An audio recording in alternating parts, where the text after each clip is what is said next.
What new season of life are you entering? How will you need to change? What relationship will you have with God? In the 1980s, anthropologist Dana Raphael coined the term matrescence. It sounds a lot like adolescence, and it is also a developmental stage. It refers to the process of becoming a mother, and I'm looking at so many of my favorite mothers in this congregation, and I've been thinking about you as I was writing this sermon. Becoming a mother changes every aspect of a woman's life. Whether one adopts or gives birth, it is a physical, hormonal, psychological, social, political, and spiritual change. And yet, because we did not have a name for it, many of us were so focused on the caring for a new child or bouncing back to our career that we did not realize the vast changes that accompany motherhood. After having our children, we are not supposed to just get back to our old bodies or our old lives. We cannot return to the way things were. We are changed, and the process of being changed is uncomfortable. I wonder what new stage of life Peter and Andrew, James and John were entering when they first encountered Jesus on the shores of the Sea of Galilee. After the arrest of John the Baptist, Jesus retreats away from the political tensions and violence of Judea. He leaves home in Nazareth and he settles, the word is actually to make house, kataoikos, in Capernaum, which Isaiah calls the Galilee of the Gentiles. Now, Matthew quotes a passage from Isaiah, and the passage from Isaiah is the one that's appropriate at the coronation of a king. It comes from the 8th century BCE, a conflict that might make you think of Ukraine today, where Israel successfully defended itself against the northern Assyrian military armies as they came across the border. And so this coronation anthem announces a new realm of peace, freedom, and justice. The poet proclaims, "The people who walked in darkness have seen a great light. Those who lived in a land of deep darkness, on them light has shined." So when Matthew quotes these words, they're already several hundreds of years old, and he does it to show that Jesus also is inaugurating a new era. Jesus tells people who he encounters to repent. The word is metanoia. It means to literally change the deepest patterns of our minds. And we need to do this in order to experience the full magnitude of what God is offering to give us. The Greek word Basileia is the word that means kingdom, realm, rule, reign, empire.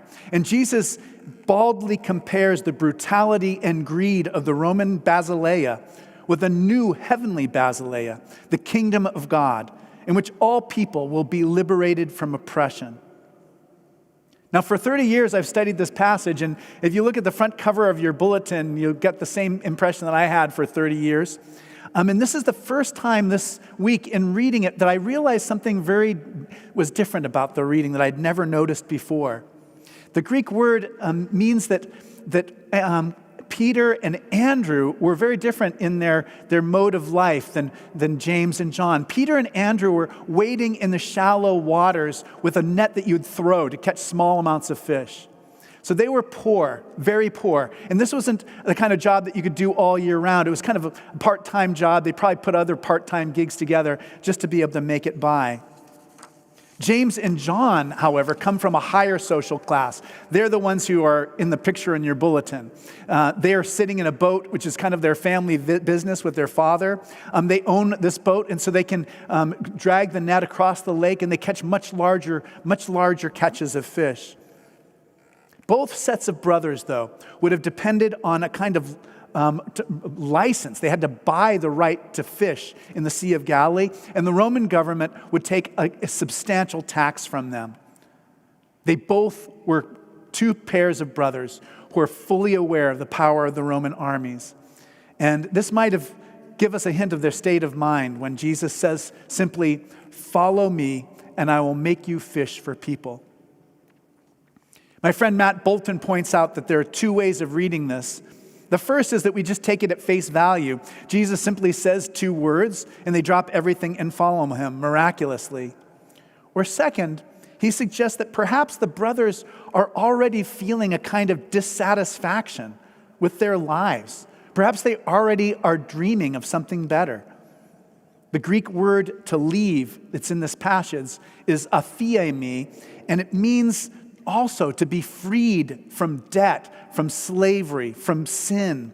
It is forgiveness and release. It is a jubilee word. Now, becoming a parent for myself freed me from illusions that I had carried from my own childhood.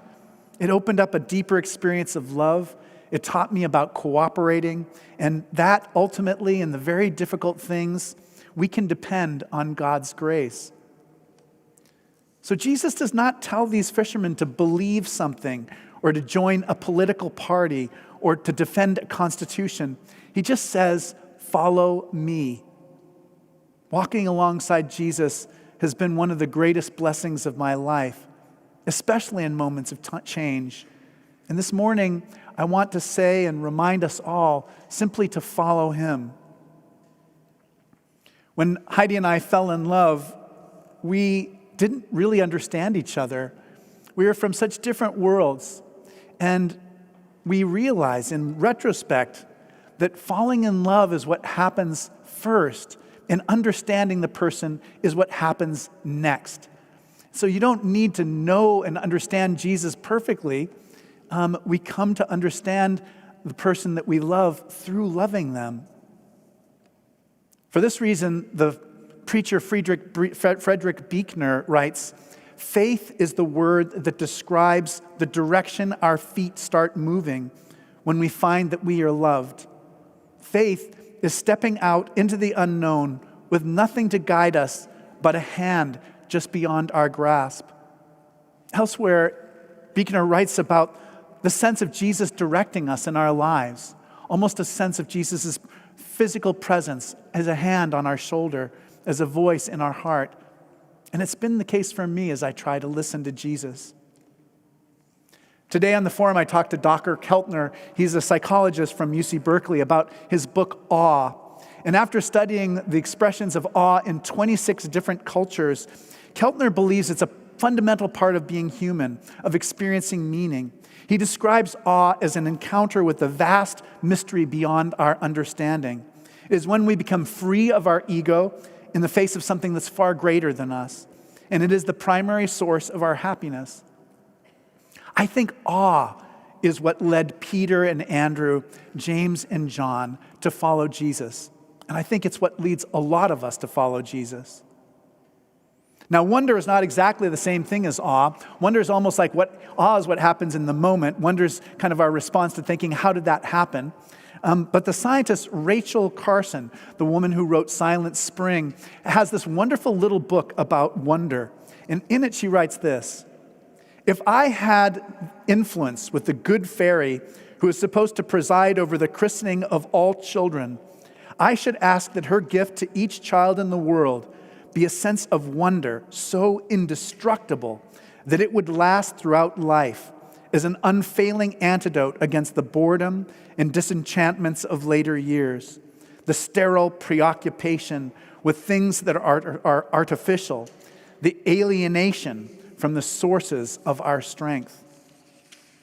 Now, when she wrote that, I think that somebody in the Episcopal Church must have read it, because in our baptismal service, in the prayer that we say after baptizing babies, we ask that our children, we ask for them the gift of joy and wonder in all God's works. It's one of my favorite prayers in the prayer book.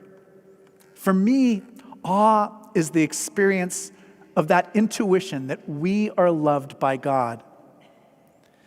Now, although we are surrounded by awe-provoking possibilities in the smallest and grandest experiences, sometimes we do feel alienated from the sources of our strength. Sometimes our fear or suffering, it makes us blind to joy and wonder. And in moments like this, we need each other to remind us of what we once knew. In her autobiography, my one of my favorite teachers of all time, Margaret Miles, quotes St. Augustine's prayer to God.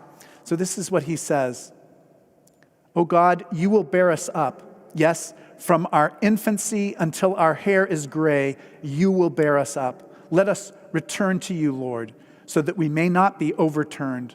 For you yourself are our good, and we need not be afraid of having no place to which we may return."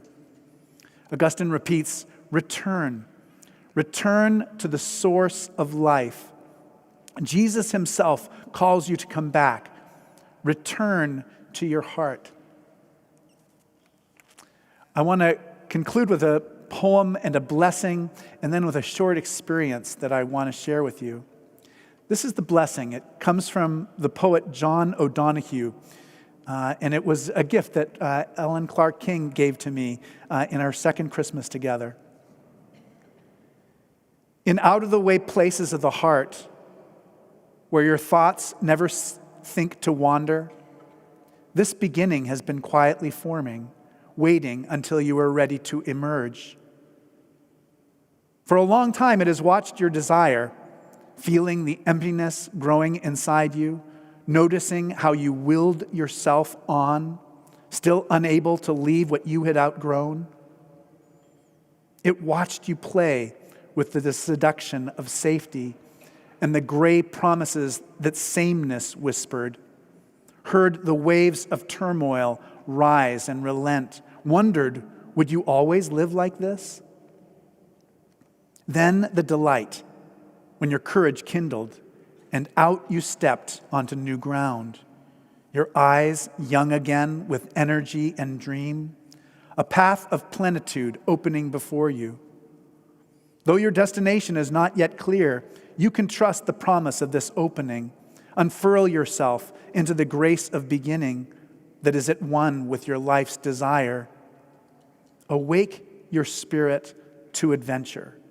Hold nothing back. Learn to find ease in risk. Soon you will home in a new rhythm, for your soul senses the world that awaits you.